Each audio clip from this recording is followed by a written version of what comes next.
Basic Training ASG Cloud Factory 8.1. This is the architecture requirements and installation of CloudRobot. This is video part number 2. It is also recommended, if you haven't watched yet, our other video related to Cloud Store, which covers Robot and Store Introduction Part 1. So in this particular training, we're going to talk about the video training introduction, CloudRobot architecture, CloudRobot requirements, prepare the infrastructure, and the installation of CloudRobot using a live demo. For the basic architecture, first of all, what modules we are interacting. The basic requirements, supported operating system, databases, environment requirements, and components. And keep in mind, some of them have been seen in our pre-requirement slides as well. How to prepare the infrastructure? Well, we have to keep in mind we have to create AD users, groups, and new OUs. Prepare the Microsoft Internet Information Services, the web server. Install the MongoDB and install the RabbitMQ message bus. If you install all of the components together in a single machine, you do not have to make modifications in RabbitMQ. However, if you're installing in 2 different servers like we do, you have to make sure you allow guest access outside the VM that you installed. So, the basic installation components has 3 components in CloudRobot. The robot itself, the repository designer, and the workflow designer. And of course, basics about the workflows. It is related to services, workflows, and activities. And in Cloud Store, just connecting both products together, we always relate the workflows as services. So what is the architecture then? In this module, we see that we need a deployment and lifecycle component, which is the infrastructure that we install in Cloud Shaper. Not in this particular video. Then we have the workflow and self-service piece. This is the component that we called CloudRobot, the workflows and so on. So here we can see start, input, approval, delivery, and of course work.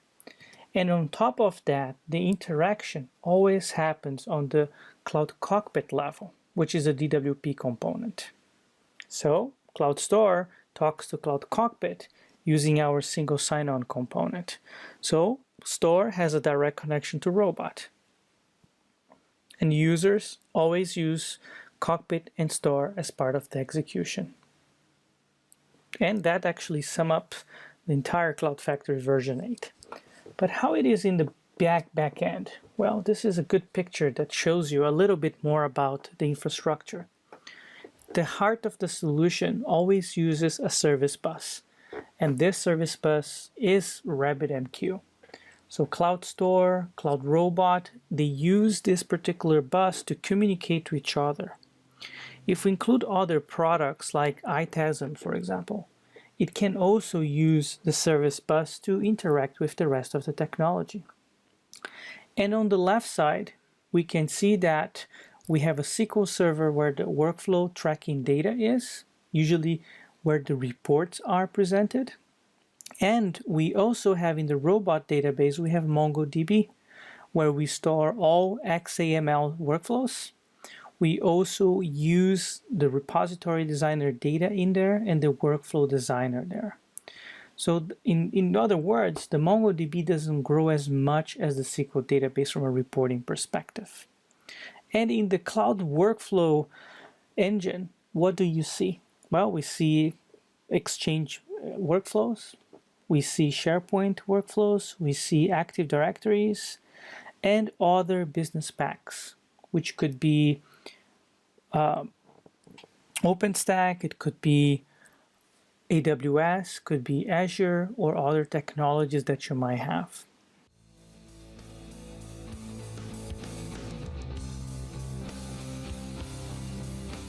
So the next step is, what are the requirements? And on the requirement side, we have to keep in mind we can either run on Windows Server 28 R2 or Windows 2012 R2. Microsoft .NET Framework 4.5 is always required and it must be active. Also, the CloudRobot database server needs to have the SQL Server installed. It can be on the same server or connected to the cluster. The MongoDB, it must be version 2.6 or above, and it should run on Windows at this point. And if you can use the version that it's optimized for Windows 2008 R2, that's even better. And Microsoft SQL 2008 or 2012 if you use the workflow analyzer. And for RabbitMQ message, it can either run on Windows 2008 or Windows Server 2012. We need to have DNS reverse lookup prepared, Active Directory for authentication, so OU structure needs to be configured as well. The workflow designer, as we can see, requires the same Windows modules as well. So Windows 2008 or Windows Server 2012. And the database, if you're using the workflow analyzer, can be the same as database server, and as well the cockpit database console as well. To prepare the infrastructure, we have to follow a few steps as well. So CloudRobot can work in a multi-tenant infrastructure. For this, we need Active Directory to be doing that. The first level, the OU, is mandatory to be hosting, and you have to have an admin hosting user ID. And depending on the levels that you have, you can have multiple levels created. So for example, in the documentation, we describe 15 steps to prepare the CloudRobot infrastructure. And the OU is always private. And this is a fixed name _private. That allows us to use a multi-tenant approach where users won't see each other, and departments or companies as well. So this is how it works. In the CN private hosting, we need to prepare these groups: customer admins, user groups, users, reseller admins, and user groups.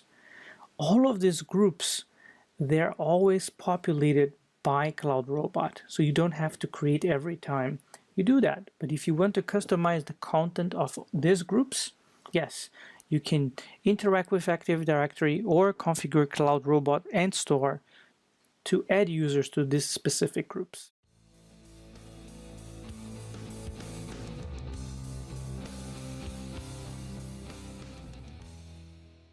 So now we will do the actual installation of CloudRobot, and we will be following all of these steps. But I want to remind you one thing. If you're using the installation in two different servers, where RabbitMQ it's in one place, Store is in a different place, you need to make sure that you have the rabbitmq.config configured properly. And this is a screenshot that shows the location and the content of this particular file. Here it guarantees that loopback users, which means they can access RabbitMQ outside the machine, so they can use the IP address or the host name. If that doesn't work after you set up this file, RabbitMQ documentation recommends you to uninstall RabbitMQ from the server, reinstall it, and make sure the config file is still there. And then you can try the RabbitMQ URL and see that will be working properly. What is the flow then for this whole installation process? First, we create the OUs and users and groups. We install RabbitMQ. We install MongoDB. We install CloudRobot Workflow Engine.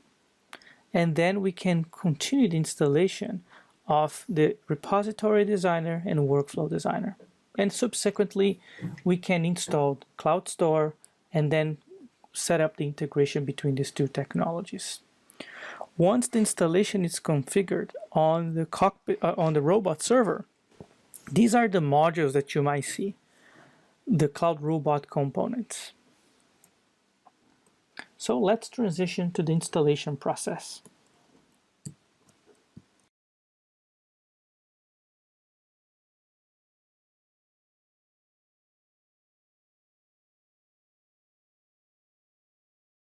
video. The installation process for RabbitMQ is fairly simple. So we just download the version that it's 3.3.1 in this case. We run the installer with all of the settings that are required. Start menu, service, and MQ server.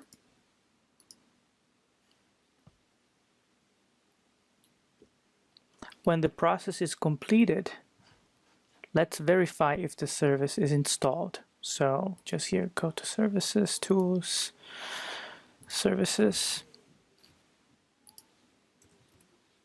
And here we have RabbitMQ service. So let's go back to our checklist. Here we'll see what we have done on the web server, plus what we have done in the app server, which means the RabbitMQ, SQL Server client, the Java client, and the MongoView DB. SQL Server, which is installed in the SQL VM in our case. So what is important us to do here, it's actually a typical install of SQL Server. In production environments, usually Cloud Factory is connected to an existing SQL Server cluster. In POCs, you may need to request a customer to have a SQL Server installed, or eventually, if you use the POC box, you can use an existing SQL Server. What you need to make sure when you install SQL Server or the databases for us, it is two things. It must be in mixed mode authentication, and the server collation needs to be SQL Latin 1 General CP1 CIAS. Active Directory configuration for CloudRobot. This stage, we're going to do the configuration in our domain controller. The process relies in three different steps. We need to create provisioning users, set up hosting organizations, and finally create organization units. To do that, we require to do the following structure: the company name, hosting providers, and of course different customers that you have on each one. And every customer might have different user IDs and types. For the demo environment that we're building here, the company.com, it's called CF demo, but we will be using the same structure: hosting ID, a private OU, with the customer names that we'll be fulfilling afterwards. The customers will be automatically created by CloudRobot. So to build this particular structure, we require to do certain steps in Active Directory. And the following steps are needed. We will need to use the Active Directory users and computers, first of all. We need to select the domain. We have to select a new from a context like a menu organization unit. Enter the name hosting. Be careful, this name hosting is mandatory in every Cloud Factory implementation. Then we will do the AD-SI edit, and then we will do the action to connect to the domain controller, and we will make changes to the hosting UU, where we will create a new object that will be a container class for the private configuration. This will make sure we have multi-tenancy created in our environment. The OUs for the customers are automatically created by the workflow engine. In this case, we called CloudRobot. Okay, what we need to do now is go into Active Directory in the domain controller. So here in the programs, we'll type active users and computers. We see here in the domain, and we will create a new organization unit.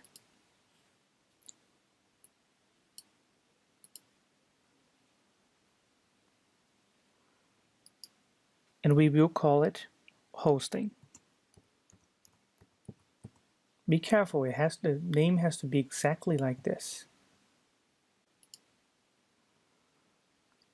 And now we open the AD-SI tool. We connect to our domain, so it's fairly easy. Connect to. This is the domain name. In this case, we're connecting to the same machine. We click OK. We expand. We locate hosting. We right-click, New Object. And here we look for container. Next. And the value is underscore private. The name has to be exactly like this.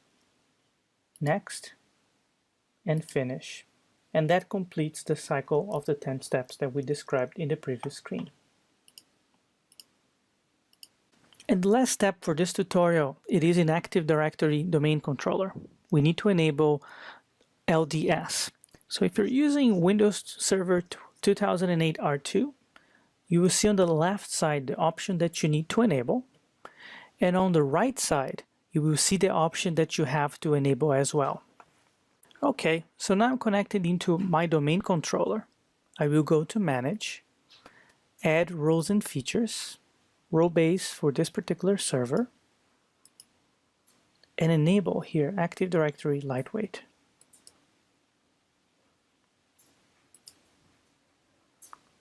Next, next, and let the process to be completed. So now let's install the CloudRobot. I will run the installer that we downloaded from ISP. We'll accept the license agreement.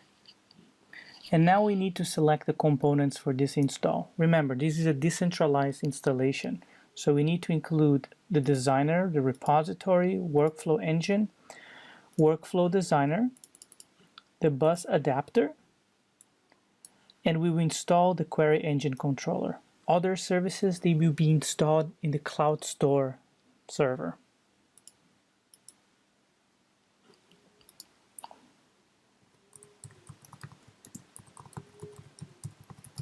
This is the email address to be sending notifications.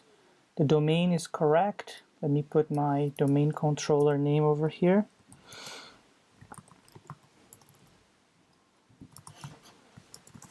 Administrator at cfdemo.local. You could set up different accounts for administrator. In this case, I will use my own. The home directory, if you have different servers where the home directory should be saved. In this case, I will keep this default settings. My Exchange server.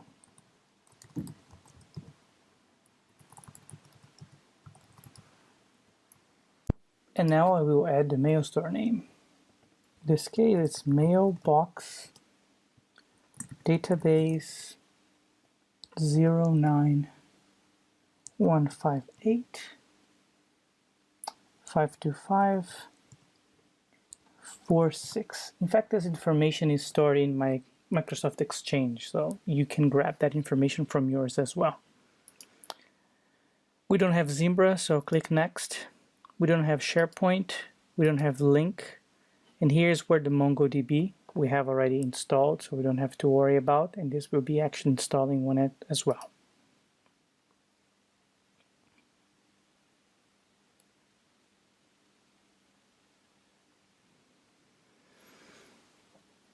Now we just need to wait the installation process to be completed.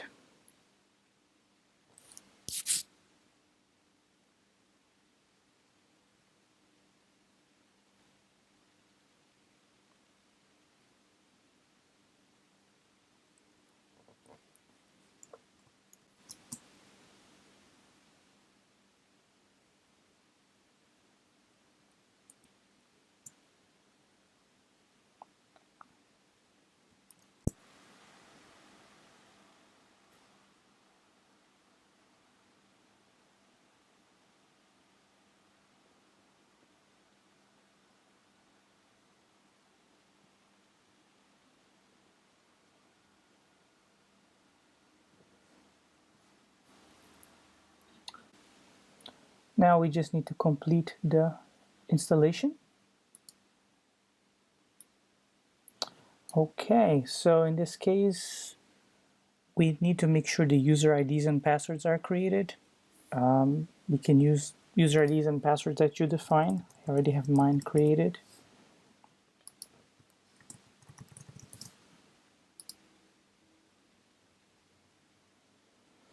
Same thing for the workflow designer.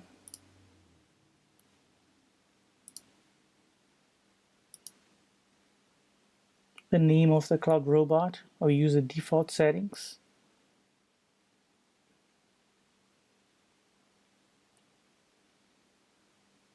And the same thing for the query engine agent.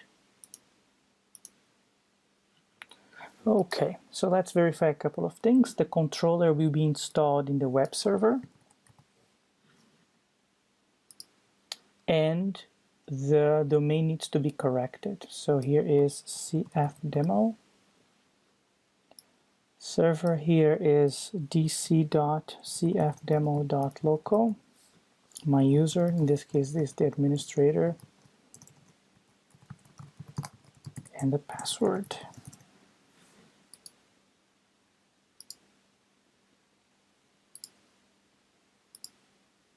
And the process is completed. Just to make sure, we come here to services.